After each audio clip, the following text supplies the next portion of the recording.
नमस्कार दोस्तों, स्वागत है आपका स्टडी फॉर सिविल सर्विसेज में। वीडियो को पूरा देखिए। कोई भी आपका फीडबैक है, कोई सजेशन है, तुरंत वीडियो में कमेंट करके जरूर बताइए। अच्छा लगे तो वीडियो लाइक जरूर कर लीजिए और ऐसे वीडियो लगातार फ्री में पाने के लिए चैनल को तुरंत सब्सक्राइब कर लीजिए और बेल आइकन को जरूर टैप कर लीजिए ताकि आगे भी सारे वीडियो आपको मिलते रहे। यूट्यूब में फॉलो करते हैं तो प्लीज ये वाला फ्री टेलीग्राम चैनल जरूर ज्वाइन कर लीजिएगा। सारे नोटिफिकेशन, सारे अपडेट यहीं पे आते हैं, ध्यान रखिएगा। स्टडी फॉर सिविल सर्विसेज का कोई भी पेड ग्रुप अगर आपको ज्वाइन करना है तो सिर्फ 856480560660897523864455 यही नंबर है हमारे, सिर्फ जहां पे कॉल या व्हाट्सएप कर सकते हैं। इंस्टाग्राम पे हमारा पेज जरूर फॉलो कर लीजिएगा, studyforcivil.services है। ट्विटर पे हमको जरूर फॉलो कर लीजिएगा, @studyforcivils है। सारे क्वेश्चन अटेम्प्ट करिए और स्कोर अपना तुरंत कमेंट करके बताइए। दोस्तों नमस्कार, स्टडी फॉर सिविल सर्विसेज में आप सभी का स्वागत है। यहाँ पे हम जो हमारा आरएएस एग्जामिनेशन अपकमिंग है उसके लिए पेड क्विज को वीडियो फॉर्मेट में देख रहे हैं। यहाँ पे हम अगला वीडियो देखेंगे। हमारे कोर्सेज स्टार्ट हैं, पेड ग्रुप्स, आप उसमें एडमिशन लेने के लिए डिस्क्रिप्शन बॉक्स खोल करके देखिएगा इस वीडियो का। कॉन्टैक्ट डिटेल्स हमारी वहाँ पे प्रोवाइडेड है, उस पर कॉन्टैक्ट करके आप पूरी इन्फॉर्मेशन ले सकते हैं। ठीक है, तो इन्हीं सब बातों के साथ हम अपने आज के फर्स्ट क्वेश्चन से स्टार्ट करेंगे। कहा जा रहा है 1936 में सर्वप्रथम डी विल्सी, ठीक है, ऐसे कुछ पढ़ेंगे। तो इन्होंने विश्व को कितने कृषि प्रदेशों में विभाजित किया था? तो पूरे विश्व को एग्रीकल्चरल रीजन्स में विभाजित किया था इन्होंने 13 प्रकार से। ठीक है, टाइप्स ऑफ एग्रीकल्चर जब आप पढ़ते हैं तो वहाँ से ये इन्फॉर्मेशन मिलती है और फेमस एग्रीकल्चरिस्ट थे ये। और इन्होंने कृषि की एक परिभाषा भी दी थी कि एग्रीकल्चरल जो हमारा ये होता है रीजन, ठीक है, एक ऐसा एरिया होता है जो कि अनइंटरप्टेड एरिया हो। ठीक है, और उस मतलब दो प्रकार के अगर एरिया हैं तो दोनों में सिमिलैरिटी हो कुछ और उसके कुछ आउटर लिमिट्स हो, तो ऐसी जो हमारे पीस ऑफ लैंड्स हैं उसमें कृषि की जा सकती है। ठीक है, और 5 आधार कुछ बताए थे इन्होंने, हालांकि इतना डीप में नहीं आपको पूछा जाएगा अभी। ठीक है, और कुल 13 प्रकार के जो हमारे ये टाइप्स बताए इन्होंने या रीजन्स बताए। ठीक है, कि विश्व में 13 जो रीजन्स हैं अलग अलग प्रकार की कृषि के। तो जैसे उसमें से एक दो बता देते हैं आपको, जैसे नोमैडिक हर्डिंग करते हैं कुछ लोग। ठीक है, फिर लाइव स्टॉक की रैंचिंग होती है, शिफ्टिंग कल्टीवेशन होता है। ठीक है, और भी तमाम प्रकार की चीज़ें हैं। तो अगर आप डिटेल में चाहें तो ये सब थोड़ा पढ़ लीजिएगा। फिलहाल एज अ फैक्ट हम याद रखेंगे तो 13 हमारा आंसर हो जाएगा।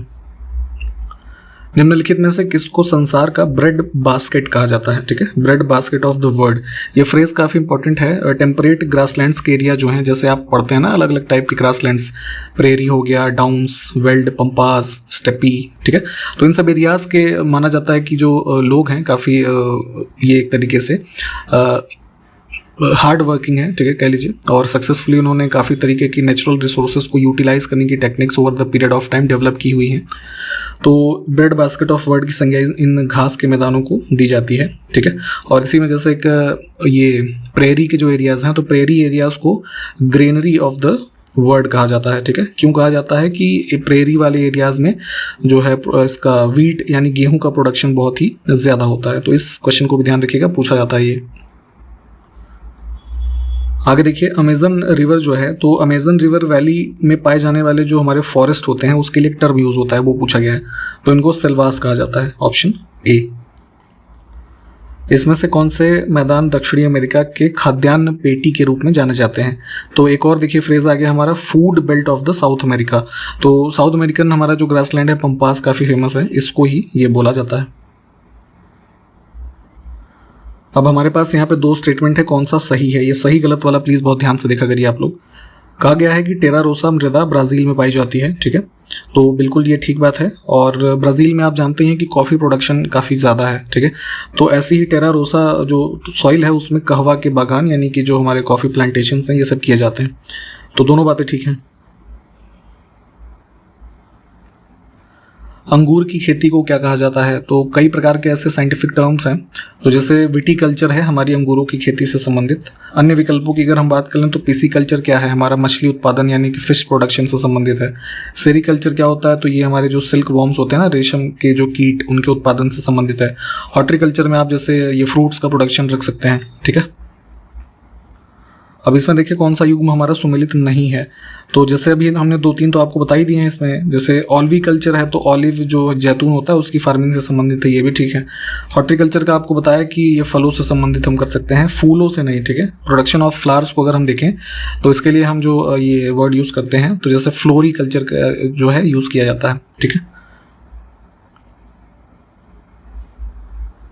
अब इसमें फिर से देखें क्या सुमेलित नहीं है। तो आर्बोरिकल्चर जैसे है तो ये कुछ हमारे स्पेशल टाइप के प्लांट और जो ये झाड़ियाँ वगैरह होती हैं उसके कृषि से संबंधित होता है। ठीक, बाकी के विकल्प ठीक ही हैं, इनको देख लीजिए। इसमें क्या सही सुमेलित है? तो pomology study of fruits, aeroponics तो जो प्लांट्स को है ना कुछ ऐसे सेटअप किए जाते हैं जिसमें प्लांट में हैंगिंग टाइप ऑफ एक टेक्नोलॉजी होती है, ठीक है, उसमें उगाया जाता है। और कल्टीवेशन ऑफ मलबरी, मोरिकल्चर, तो इसमें सारे ठीक हैं।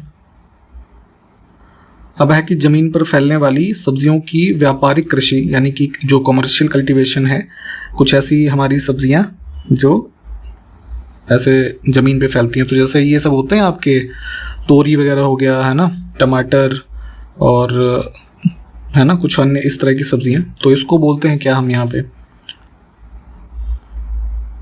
ठीक, बी ऑप्शन। निम्नलिखित में से कौन सा क्षेत्र चावल उत्पादक क्षेत्र है? ठीक है, तो काफ़ी जो लार्ज स्केल पे प्रोडक्शन चावल के होने वाले क्षेत्र हैं, तो गंगा रिवर का डेल्टा, इरावदी, मेकोंग है ना, ये सब जैसे हमारे इधर एशिया के ही जो रिवर डेल्टाज हैं, तो इन तीनों में ही जो है काफ़ी फेमस है रिवर इसका राइस का प्रोडक्शन। देखिए, गेहूं का जो प्लांट है इसका ओरिजिन पूछा गया है कि किसको माना जाता है, तो ऐसी मतलब मान्यता है हम हिस्टोरिकल फैक्ट्स के आधार पे कि जो टर्की है वर्तमान का, तो साउदर्न टर्की जो है यहाँ से इसका ओरिजिन एक तरीके से माना जाता है। ठीक, अब इसमें पूछा गया है कि मक्का यानी कि जो कॉर्न होता है, ठीक है, यहाँ पे इंग्लिश में भी इन्होंने यही लिख दिया है, कोई नहीं, करेक्शन करेंगे। तो इसका मूल स्थान किस देश को माना जाता है? ठीक है, तो ओरिजिन वाइज अगर हम देखें तो ये साउदर्न मैक्सिको, साउथ अमेरिका में, ठीक है, साउथ नहीं मतलब जो सेंट्रल अमेरिका में चूंकि मैक्सिको पड़ता है, तो वहाँ से इसकी जो है मुख्य रूप से माना जाता है कि यहाँ से सबसे पहले इसका उत्पादन शुरू हुआ। ठीक,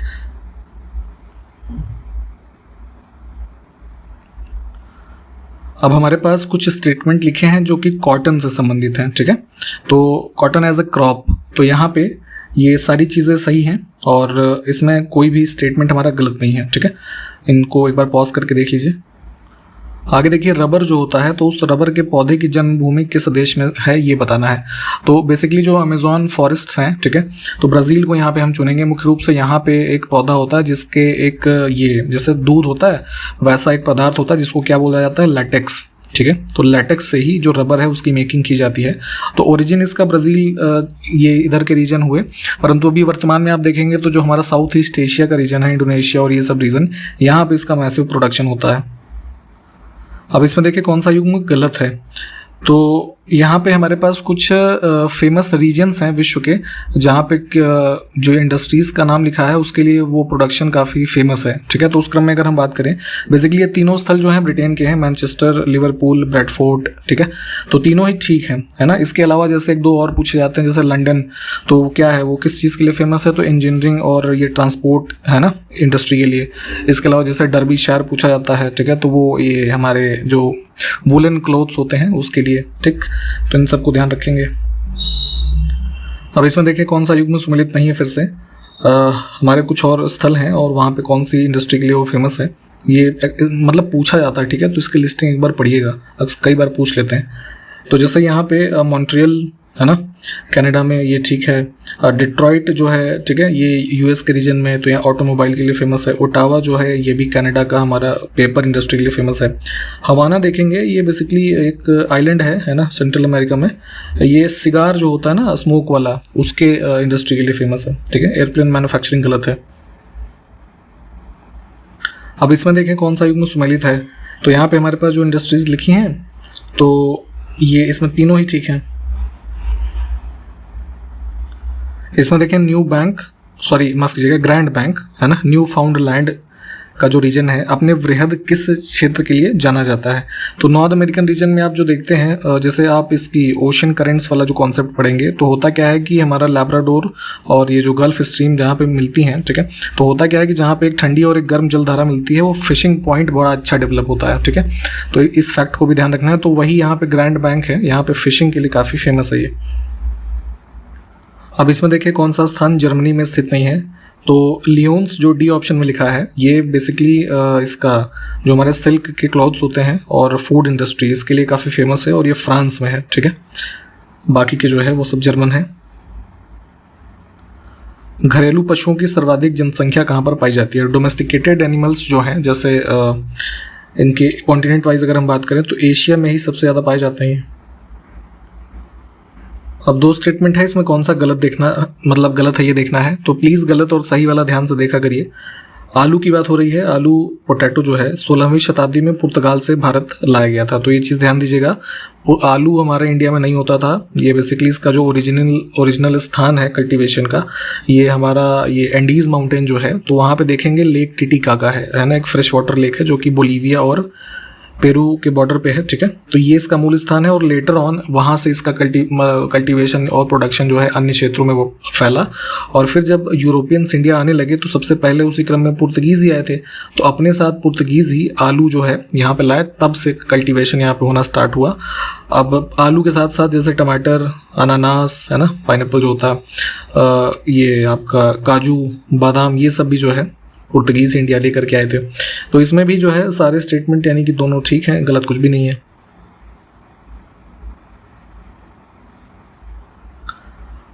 नेक्स्ट है कि कपास का प्राचीनतम साक्ष्य कहाँ से प्राप्त होता है। तो कॉटन की बात अभी हमने ऊपर भी की थी। अर्लीस्ट एविडेंस, चूँकि जो हमारा उस समय का एक इंडिया काफ़ी एक ब्रॉड लेवल पे एरिया इसको कवर करता था, जैसे वर्तमान पाकिस्तान, अफगानिस्तान, ये सब भी इसी एरिया में माने जाते थे। तो पाकिस्तान में जो मेहरगढ़ है ना, यहाँ से इसके हमें साक्ष्य मिलते हैं ओल्डेस्ट। ऑप्शन ए को चुनेंगे।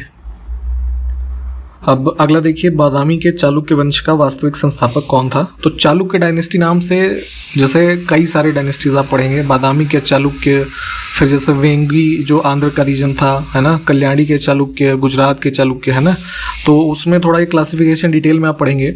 अब यहाँ पे जैसे हम बादामी रीजन का जो चालुक्य वंश था, इसके वास्तविक संस्थापक की बात करें तो पुलकेशिन फर्स्ट का नाम आता है, ठीक है। और अंतिम शासक कौन था, कीर्तिवर्मन सेकंड, ठीक। तो ध्यान रखेंगे कर्नाटक का जो बीजापुर वाला रीजन था, यहाँ से एक तरीके से ओरिजिन हुआ इसका, ठीक। तो इसमें विकल्प ए को चुनेंगे। अब इसमें कौन सा कथन गलत है, तो यही आपका जो बादामी वाला चालुक्य वंश है, तो दक्कन के चालुक्य इनको ही कहा गया। तो इन शासकों की प्रथम राजधानी ऐहोल थी, ठीक है, ये बात ठीक है। इसमें कई सारे चेंजेस हुए है ना, जब स्टार्टिंग की राजधानी ऐहोल है, फिर जब राजनीतिक रूप से उत्कर्ष होता है तो बादामी राजधानी बनाते हैं, है ना। अंतिम वर्षों में बात करें तो पत्तडकल जो है राजधानी थी। बीच में अब जैसे पुलकेशिन प्रथम की बात करें तो इन्होंने वातापी जो है इसको राजधानी बनाया, तो सेकंड स्टेटमेंट में वही चीज़ लिखा था। तो दोनों चीज़ें यहाँ पे ठीक है ना। इन चीज़ों को थोड़ा डिटेल में पढ़िएगा। विकल्प डी को चुनते हैं। अब इसमें गलत कथन को देखना है। तो पल्लव वंश की बात हो रही है, जैसे ये पहला मतलब संस्थापक सिंहवर्मन रहे, लेकिन जो वास्तविक संस्थापक माना जाता है सिंह विष्णु को, जो कह लीजिए प्रथम शासक। तो इनका टाइम पीरियड अराउंड 575 से 600 AD के बीच में, ठीक। तो दूसरा स्टेटमेंट भी ठीक है, पहला भी ठीक है। तीसरा यहाँ पे थोड़ा सा क्लरिकल मिस्टेक है, सांची नहीं बेसिकली कांची था, ठीक है, इनकी कैपिटल पल्लवास की। और तो गलत इसमें उस हिसाब से जो है यही वाला हो जाएगा, स्पेलिंग जो है ना।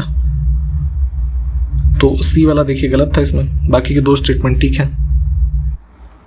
अब इसमें देखना है कौन सा कथन हमारा सही है। तो कीर्तिवर्मन द्वितीय जो है वो चालुक्य वंश का अंतिम शासक था, और ये बात तो ठीक है। कीर्तिवर्मन द्वितीय ने राष्ट्रकूट राजा दंती दुर्ग को पराजित किया था, तो ये बात गलत है।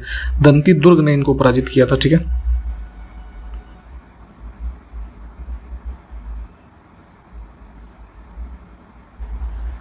अब इसमें देखें कौन सा पल्लव शासक सम्राट हर्षवर्धन की बात हो रही है और पुलकेशिन द्वितीय के समकालीन था। तो टाइम पीरियड देखेंगे तो यहाँ पे हर्ष का, पुलकेशिन सेकंड, महेंद्र वर्मन फर्स्ट, है ना, इन सब का एक है, तो ये उत्तर हो जाएगा। अब महेंद्र वर्मन प्रथम के बारे में ही कौन सा कथन गलत है। तो अब यहाँ पे देखेंगे तो काफ़ी फेमस ये जो है रूलर रहे थे इस डायनेस्टी के, और इसमें जो है जो तीनों बातें लिखी हैं ये सब सही हैं, इसमें गलत कुछ भी नहीं है, ठीक। तो यहाँ पे जैसे जो अन्य शासक हैं जैसे नरसिंह वर्मन फर्स्ट है ना, और ये महेंद्र वर्मन हो गया, तो ये सब पल्लव के रेफरेंस में प्लीज़ इन सबको थोड़ा और डिटेल में पढ़ लीजिएगा। अब इसमें हम चोल साम्राज्य के बारे में बात करेंगे, तो कौन सा कथन गलत है। तो देखिए चोल डायनेस्टी साउथ इंडिया की एक फेमस डायनेस्टी ये भी रही थी। तो संस्थापक इसका विजयालय शासक रहा, ठीक है। वास्तविक संस्थापक जो माना जाता है तो राजराज फर्स्ट को, ठीक है। अंतिम शासक राजेंद्र थर्ड और इनकी कैपिटल तंजौर थी। तंजौर के बाद देखेंगे तो राजेंद्र फर्स्ट ने ही एक गंगई कोंड चोलपुरम जो है उसको चोलों की राजधानी बनाया था, ठीक है, उसको भी ध्यान रखिएगा। और सब कैपिटल भी एक इसमें जो है माना जाता है वो कांची था, ठीक है, वातापी नहीं, तो ये वाला गलत है। अब चोल शासक निम्नलिखित में से किसके सामंत थे? तो अभी इसके पहले हमने जो पल्लव शासकों को देखा है ना, तो उनके ही ये जो है ऑप्शन हमारा बी वाला जो है करेक्ट हो जाएगा। अब इसमें बात करेंगे राजेंद्र प्रथम के संबंध में कौन सा कथन गलत है, ठीक है। तो इसमें ही इनका टाइम पीरियड देखें लगभग 1014 से 1044 के बीच में एडी, ठीक। तो इधर जो गंगा वैली नॉर्दर्न इंडिया में है इसका अभियान इन्होंने किया और उसकी सफलता पर गंग कोंड की उपाधि जो है राजेंद्र फर्स्ट ने धारण की थी, तो इसको ध्यान दीजिएगा। इस डायनेस्टी में कई सारी उपाधियां अलग अलग शासकों से संबंधित है, तो इसलिए ध्यान देना ज़रूरी है। और उसी क्रम में उस समय के इतिहासकार एक स्मिथ ने राजेंद्र फर्स्ट को दक्षिण का नेपोलियन कहा, ठीक है। जैसे आप इधर समुद्रगुप्त को भी जानते हैं कि नेपोलियन की संज्ञा दी जाती है, तो वैसे इनके लिए भी, तो इसमें भी जो है दोनों बातें हमारी ठीक हैं। अब दो स्टेटमेंट फिर से हैं कि राजेंद्र फर्स्ट के संबंध में कौन सा कथन सही है, ठीक है। यहाँ पे अब सही पूछा गया है, पहले गलत पूछा गया था। तो चोल गंगा तालाब एवं नहर निर्माण की शुरुआत इन्होंने की थी। बेसिकली जो है ये सिंचाई के पर्पज से है ना बनवाया गया, तो ये बात बिल्कुल ठीक है। और कंबोडिया के जो कंबोडिया नेशन आप इधर साउथ ईस्ट एशिया में देखते हैं, तो वहाँ के खमेर राजा नाम के जो थे उनके साथ मित्रता इन्होंने स्थापित की थी अपने कुछ ट्रेड रिलेशन वगैरह के रेफरेंस में, तो ये वाला कथन भी जो है वो ठीक है। देखिए यहाँ पे पूरी डायनेस्टी और जितने भी शासक हैं इनको जब डिटेल में पढ़ेंगे तो ये चीज़ें आप इंटरकनेक्ट कर पाएंगे, है ना। तो थोड़ा इस तरीके से पढ़ाई कीजिएगा। चोल साम्राज्य में निम्नलिखित में से कौन से सबसे ऊपर की श्रेणी के कर्मचारी थे, यानी कि जो हाईएस्ट रैंकिंग ऑफिशियल्स होते थे? तो इसमें ये पेरू नंदम है ना, ऑप्शन ए जो है। बेसिकली इनकी जो ब्यूरोक्रेसी थी ये काफ़ी ज़्यादा पॉपुलर थी, तो थोड़ा इसको देखिएगा, इनमें जितनी भी पोस्टें वगैरह थी। अब यहाँ पे कौन सा कथन गलत है ये देखते हैं। सिंधु सभ्यता यानी इंडस वैली सिविलाइजेशन की बात हो रही है, ठीक है। तो यहाँ पे जो भी साइट्स से हमें कुछ अवशेष मिले हैं उसमें ये पता चलता है कि यहाँ की जो जल निकासी प्रणाली यानी कि जो ड्रेनेज सिस्टम आप वर्तमान में जो म्यूनिसिपल कॉर्पोरेशन वगैरह का देखते हैं खास करके शहरों में, तो वैसा ही यहाँ पे बहुत ही अत्यधिक विकसित प्रणाली थी, ये बात बिल्कुल ठीक है। सड़कें लगभग चौकोर आकृति की होती थी, ऐसे कुछ, तो कई सारे फीचर्स हैं, उसी में से जल निकासी प्रणाली भी, तो ये वाली बात तो ठीक है। दूसरा है कि सिंधु सभ्यता के दो स्थल हड़प्पा एवं मोहनजोदड़ो सिंधु नदी के पूर्व में स्थित हैं, तो ये वाली बात गलत हो जाएगी। इंडस रिवर का जो आप ये देखेंगे ना मैप में, इसको चाहे तो लोकेट कीजिएगा, तो था क्या कि जो सिंधु नदी है उसके उत्तर में हड़प्पा और दक्षिण में है ना कुछ ऐसे लोकेशन वाइज मोहनजोदड़ो जो है वो स्थित था। तो इसमें सिर्फ पहला सही है, दूसरा गलत हो जाएगा, ठीक।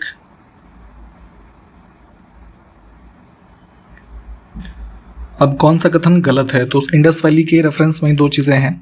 सिंधु घाटी के जो लोग थे साज श्रृंगार एवं फैशन के प्रति काफ़ी जागरूक थे, तो उस टाइम पे भी चूंकि एक अर्बन टाइप की सोसाइटी थी है ना, सिविलाइजेशन थी, तो काफ़ी सारी एडवांस चीज़ें भी यहाँ पे थी। तो मेकअप फैशन है ना उस तरह की उस समय में जो अवेलेबल वस्तुएं थी उसको यूज़ करके तो ये लोग यूज़ किया करते थे, ठीक है। और different style of hair styles जो हैं ये भी प्रीवेलेंट थी लोगों के बीच में, तो सेकेंड स्टेटमेंट में वो कहा गया है, तो ये बात भी ठीक है, तो इसमें गलत कुछ भी नहीं है। इसमें देखें कौन सा युग्म सही सुमेलित नहीं है, तो यहाँ पे हमारे पास कुछ ये जैन ग्रंथ हैं, ठीक है, जैन धर्म से संबंधित, और उसके राइटर्स, इनकी लिस्टिंग देखिएगा, कई सारी कुछ ऐसे 20-25 ऐसी पुस्तकें हैं जो अक्सर घूम फिर के पूछी जाती हैं। तो इसमें एक यहाँ पे जो सी विकल्प में द्रव्य संग्रह पुस्तक है ना, इसके लेखक का नाम लिखा है हरिभद्र, तो ये गलत हो जाएगा। नेमित चंद्र जो है ना, ये इसके राइटर थे। बाकी के विकल्प ठीक है, इनको प्लीज़ देखिए। फिर से हमारे पास कुछ वही जैन बुक्स हैं और राइटर, तो कौन सा सुमेलित नहीं है? तो इसमें जो है यहाँ पे विशतिका, ठीक, ये जो थी बेसिकली इसके राइटर कौन थे? ये पद्म नादी, ठीक। बाकी अगर इनकी सोमदेव की पुस्तक की बात करें तो एक यस्त तिलक करके एक पुस्तक थी है ना, वो पूछी जाती है, तो उसको ध्यान रखिएगा। बाकी के विकल्प जो ऊपर लिखे हैं इनको प्लीज़ देख लीजिए।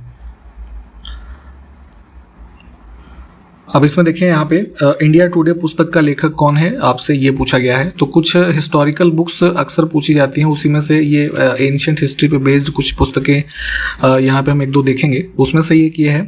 तो इसके लेखक हैं ये रजनीपाम दत्त। एक और पुस्तक जैसे वॉर एंड पीस काफ़ी फेमस है, अक्सर कई बार एग्जाम्स में पूछी गई है, तो इसके लेखक का नाम टॉलस्टॉय। अब देखें वाकाटक काल के अधिकांश चित्र निम्नलिखित में से किसका प्रतिनिधित्व करते हैं। तो जैसे गुप्ता पीरियड है ना, वाकाटक, ये सब में आप देखेंगे तो जो ऐसे पेंटिंग्स बनाई गई उसमें मुख्य रूप से जो जैन तीर्थंकर हुए, जैसे महावीर, पार्श्वनाथ, आदिनाथ है ना, इन सबको रिप्रेजेंट किया गया है इसमें। तो इसमें जो है बी विकल्प को चुनेंगे। एलोरा का कैलाश मंदिर किस शैली में निर्मित है। तो मंदिर आर्किटेक्चर जो आप देखेंगे तो नागरा स्टाइल है ना, वेसर स्टाइल और द्रविड़ स्टाइल, ये मुख्य रूप से 3 पढ़ेंगे, ठीक। तो उसी में से जो ये कैलाश मंदिर एलोरा वाला है ना, ये द्रविडियन स्टाइल में बना हुआ है, ऑप्शन बी। अब इसमें देखिए कौन सा कथन सही है। तो ये खजुराहो मॉन्यूमेंट्स जो हैं है ना, उसमें लक्ष्मण मंदिर विष्णु को समर्पित है, भगवान विष्णु को, और लक्ष्मण मंदिर का निर्माण चंदेल वंश के शासक राजा भंग ने करवाया था। तो दोनों फैक्ट यहाँ पे ठीक हैं। थोड़ा लक्ष्मण मंदिर और ये खजुराहो ग्रुप ऑफ मॉन्यूमेंट्स जो है इसके बारे में डिटेल में थोड़ा पढ़िएगा। और जो हमारा ये क्या बोलते हैं, जैसे वर्ल्ड हेरिटेज लिस्ट की ईयर भी पूछा जाता है इसके इंक्लूजन का, तो 1986 था, ठीक है, इस चीज़ को भी ध्यान रखेंगे।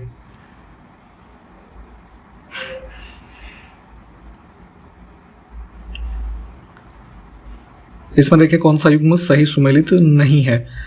तो यही कुछ हमारे हिस्टोरिकल एंशिएंट टाइम्स की पुस्तकें हैं और लेखक का नाम ये पूछा जाता है आपसे। सूर्य शतक जो है ये इसके लेखक यहाँ पे गलत हैं, ये इनके लेखक का नाम था मयूर, ठीक है। अगर जैसे हरिशेन की बात करें तो इनकी पुस्तकें भी अक्सर पूछी जाती हैं, जैसे एक ये वृहत कथा कोश जो इनकी पुस्तक है वो अक्सर पूछी जाती है, उसको ध्यान रखेंगे, ठीक है। तो ऑप्शन डी इसमें गलत था। और इसी के साथ यहाँ पे इस वीडियो को भी हम समाप्त करते हैं। देखिए जितने भी चीज़ों के बारे में हमने बात की है, चाहे जैसे इंडस वैली सिविलाइजेशन हो गया, पल्लव डायनेस्टीज़ हो गई है ना, चोल हो गए, इनके बारे में डिटेल में आप पढ़िएगा। और मैप वाली चीज़ों को मैप वगैरह में भी लोकेट करें अगर कुछ हो सके पॉसिबल तो, क्योंकि वो आपको लॉन्ग समय तक ज़्यादा अच्छे से याद रहेगा, ठीक है। तो इन्हीं सब बातों के साथ मिलेंगे आपसे नेक्स्ट वीडियो में, तब तक के लिए नमस्कार, जय हिंद।